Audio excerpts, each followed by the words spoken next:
Green சட்னிக்கு தேவையான பொருட்கள் என்ன அப்படின்னு பார்த்தீங்கன்னா, கொஞ்சமாக கொத்தமல்லி, அதே அளவுக்கு புதினா, அப்புறம் 2 பல்லு பூண்டு, ஒரு சின்ன இஞ்சி துண்டு, 2 பச்சை மிளகா, அப்புறம் கொஞ்சம் ஒரு புளியங்கொட்டை அளவுக்கு புளி, அப்புறம் உப்பு. ஸோ இது மட்டும்தான் நமக்கு தேவை. இதை வச்சு நம்ம க்ரீன் சட்னி ரெடி பண்ணிக்கலாம். இதெல்லாம் மிக்சர் ஜாருக்கு மாற்றி அரைச்சிக்க வேண்டியது தான். இப்போ நம்மளோட க்ரீன் சட்னி ரெடி ஆகிடுச்சு. இது சாண்ட்விச்சுக்கு யூஸ் பண்ணிக்கலாம், இல்லைன்னா இட்லி, தோசை, இந்த மாதிரி சப்பாத்தி இதுக்கெல்லாம் கூட நம்ம சைட் டிஷ்ஷாக யூஸ் பண்ணிக்கலாம். உங்களுக்கு புளி போட விருப்பம் இல்லைங்கிற பட்சத்தில் நீங்கள் லெமன் ஜூஸை கூட ஆட் பண்ணிக்கலாம். அப்படியே க்ரீன் கலர் மெயின்டைன் ஆகும், கருப்பாகாமல்.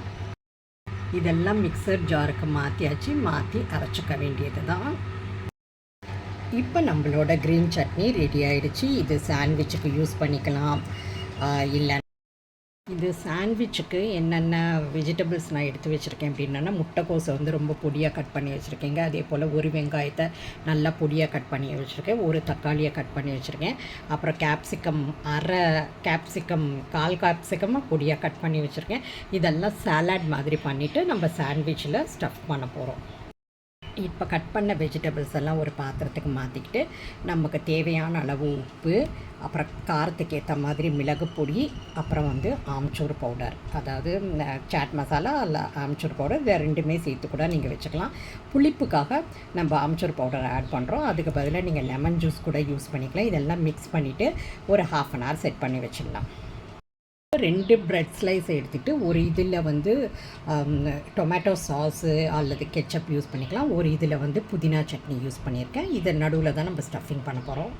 புதினா அப்ளை பண்ண ப்ரெட்டில் அந்த வெஜிடபிள்ஸு எல்லாம் சாலட் மாதிரி வச்சுட்டோம். அப்புறம் இதை மூடி போட்டு ஓவர்லாப் பண்ணி மூடி வச்சிட வேண்டியது. இப்போ நம்ம தவாவில் வச்சு ஃப்ரை பண்ணி எடுக்க வேண்டியதுதான். இப்போ தவாவில் சூடு பண்ணிவிட்டு சிம்மில் வச்சுக்கணும். இந்த ப்ரெட்டை அது மேலே வச்சுட்டு பொறுமையாக இது ஃப்ரை பண்ணணும். உங்களுக்கு நெய் வேணும்னா நெய் போட்டுக்கலாம், இல்லை எண்ணெய் வேணும்னா எண்ணெய் போட்டுக்கலாம், இல்லை ஒன்றுமே வேண்டாம் அப்படின்னா ப்ளைனாக கூட நீங்கள் ஃப்ரை பண்ணலாம். இந்த மாதிரி நல்லா ப்ரௌன் ஆகிற வரைக்கும், கிறிஸ்பி ஆகிற வரைக்கும் ஃப்ரை பண்ணி எடுத்துக்கணும். அந்த ஃப்ரை பண்ண ப்ரெட்டுகளை ட்ரையாங்கிள் ஷேப்பில் கட் பண்ணிட்டோன்னா நம்மளோட vegetable stuffed bread sandwich ready ஆகிடுங்க. இதை பார்க்குறதுக்கு ரொம்ப அழகாக இருக்கும், சாப்பிட்றதுக்கும் ரொம்ப டேஸ்ட்டாக இருக்கும். உங்களுக்கு இந்த வீடியோ, இந்த இன்ஃபர்மேஷன்ஸ் உங்களுக்கு பிடிச்சிருந்துச்சுன்னா லைக் பண்ணுங்கள், கமெண்ட்ஸ் பண்ணுங்கள், ஷேர் பண்ணுங்கள். மறக்காமல் இதை ட்ரை பண்ணி பாருங்கள். அதே போல் மறக்காமல் எங்கள் சேனலையே சப்ஸ்கிரைப் பண்ணிக்கோங்க, பெல் பட்டனையும் ஆல் பட்டனையும் எனேபிள் பண்ணிக்கோங்க. அப்போ தான் நாங்கள் போடுற வீடியோஸோட நோட்டிஃபிகேஷன் உடனடியாக உங்கள் கவனத்துக்கு வரும். உங்கள் வேல்யூபிளான டைமை ஸ்பெண்ட் பண்ணி எங்கள் வீடியோஸ் எல்லாம் பார்க்குறதுக்கு ரொம்ப நன்றிங்க.